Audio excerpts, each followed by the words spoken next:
Entre ces deux extrêmes se situe une troisième approche que l'on qualifiera de mixte, car elle emprunte des principes aux deux démarches explicitées précédemment. Cette approche d'analyse thématique considère comme nécessaire la mise en œuvre préalable d'une démarche déductive, c'est-à-dire l'élaboration par le chercheur d'une grille d'analyse construite sur la base de la littérature scientifique. Là où l'approche mixte se distingue de l'approche strictement déductive, c'est qu'elle conçoit que la grille de codage puisse, voire même doive, évoluer une fois mise en contact avec le corpus à analyser. Alors qu'est-ce que cela signifie ? Reprenons notre exemple lié à l'évaluation des enseignements par les étudiants.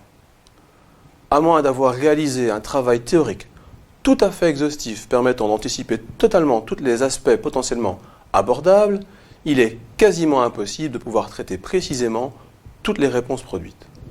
En effet, il n'est par exemple pas impossible que ces réponses soient en lien avec le contexte à partir duquel s'expriment les répondants, ou bien que ces réponses produites par les étudiants portent sur un aspect tout à fait novateur et innovant proposé dans le cadre des enseignements.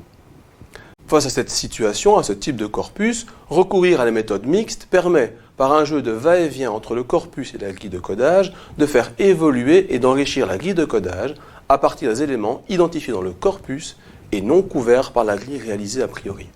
C'est ce mouvement de va-et-vient entre le corpus et la grille qui permet de comprendre une autre étiquette associée à cette démarche, à savoir celle de démarche itérative.